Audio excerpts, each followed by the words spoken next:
Store, and by the way, this works on iOS or Android, and type in Robinhood, and that is the app with the green icon and the white feather. Go ahead and download the app and wait for that to finish. Okay, so once the app has been downloaded and installed into your phone, this next part is the most important part, because if you don't do this, we're not gonna get our free stocks, and that makes us both very sad pandas. So if you're watching this on your phone right now, make sure to expand the description below this video and click that invite code. If you don't do that, we're not gonna get the free stock. And that just tells the app that this is a referral code. If you don't know what it is, it should be displayed right here. It is http://share.robinhood.com/Andre J. You should see it right here. Once you click that sweet link, it's gonna launch the app for you, and from then on, we can just continue on with the registration process. So let's hop back into the app. All right, once you've hit the link, go ahead and get your free stock. Now it's gonna ask you what your email address is, so go ahead and put that in. Angelo's like my little brother. He's a little depressed, so go ahead and send him some love, guys. And make up a password. Make sure it's something hard, but something you'll remember. And go ahead, hit continue. Put in your legal name, as opposed to your illegal name, which in his case is Angigolo. It's his Nightcrawler name.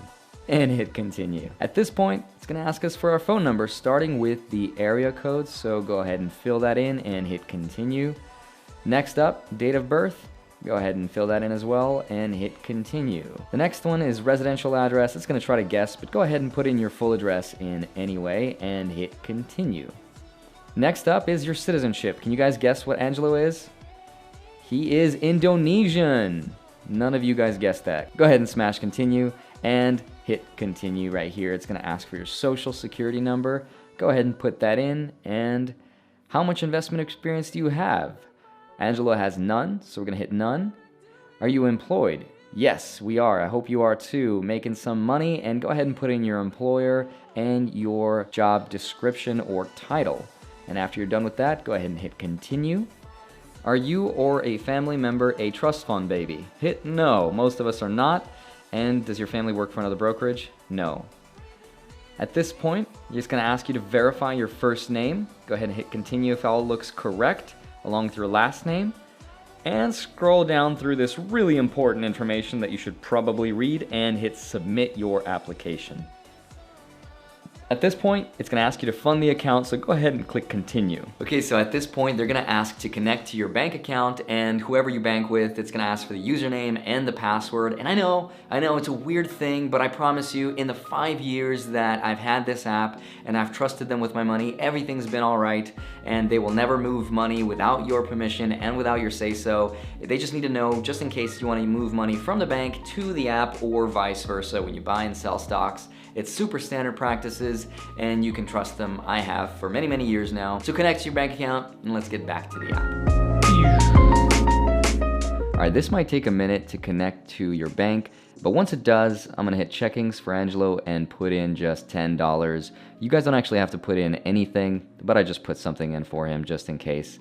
And once you're done and you're happy, go ahead and click got it, and that is it for the registration process. And now let's take a deeper look inside the app, and I'm gonna show you guys the little ins and outs of how to use the app. It's pretty easy to use, easy to understand, but there are still some features I want you to be aware of, and I'm gonna show you an example of me actually buying a stock so you can see what that looks like and how to do it. And I'm gonna buy a dividend stock right in front of you, so let's dive in right now. Okay, so I'm gonna go ahead and open up the Robinhood app, and I'm gonna search for which is Altria, and you can see this is all the price action history. We could see it in 1 week terms, and you can even trace your finger over this line to see in real time what the price has done. You can see that in 1 month, in 3 month, even 1 year, and up to 5 years what the price has done. It's super interesting. If I go back to 1 year, you'll see that the stock has kind of trended towards the lower amount. And below that, you'll see the statistics for the stock, like the dividend yield and the PE ratio, which is super important. And below that, you'll see the news, which if you hit show more, it'll show you even more news from lots of different news sources. If we go back, you'll see lots of different analyst ratings, sell ratings, etc., which is lots of noise in the industry that I don't really pay attention to. Now below that, you'll see the earnings for the quarters and even the earnings per share.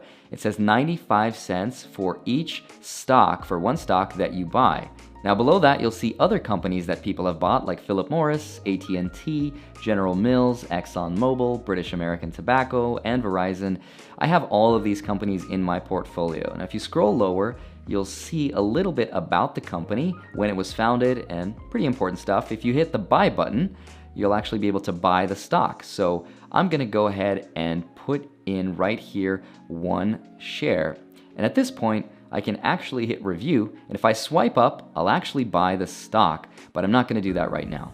So I'm gonna hit edit, go back and click on market price. If you guys hit market price, it'll show you the last sale, the bid, and the ask. So I'm gonna dismiss that, and I'm gonna show you something else. If we go back and start from new, we hit buy and go to the upper right, you'll see order types. So see that in the upper right hand corner, hit order types. You'll see market, limit, stop loss, all of these other ones. I'm gonna hit limit. Now in this one, I can set my price to whatever it is I want. Now in this case, the last known sale price was $48.30, but let's say I wanna buy it at $48.29, right? I'm gonna hit continue, and yes, market hours only looks good. This is the option I always go for. I hit continue. Now in this one, it says 1 p.m. tomorrow, which means if my stock gets filled at $48.29, it's just gonna automatically purchase it. If it doesn't, the order gets automatically canceled. While the second option has the same thing, but it's going to be pending for the next 90 days. And if it doesn't get filled at my $48.29, then it's just going to cancel. So 1 p.m. tomorrow looks good, and I'm gonna hit continue. Now I am going to hit 1 and click review. And at this point, if I swipe up, I can buy it, but I have just one more thing to show you. So if I go back and I hit order types, again, you'll see all the different order types, and I use limit 99% of the time, but sometimes I'm in a rush and I'll use market right there, but those are the two that I use the most. So for this one, I am going to hit limit. And the reason I use market is, again, when I'm in a rush, but limit really protects me because I can see the last known price, and that way the app doesn't scalp me for pennies or something. I'm sure it doesn't do that, but just in case. So again, I'm gonna hit the last known price, hit continue. Yes, this looks good, 1 p.m. tomorrow, and that's pretty much it. If I hit review and swipe up, the stock has been purchased. It's now pending, and it'll be fulfilled at the next business hour. Hello, that was my girlfriend. So that's it, that's pretty much it. The stock has been filled, but I have a little other thing I wanna show you, and that is in the bottom left, you'll see this main hub. You'll see all the cryptocurrencies here that I have, and all the stocks that I own, they're all highlighted in white, as you can see. But if I scroll lower, you'll see all of these grayed out stocks, but you can see them, and that's actually on my watch list. So if I hit the search bar and I type in, let's say, McDonald's, MCD, you'll see there's a check mark next to the name.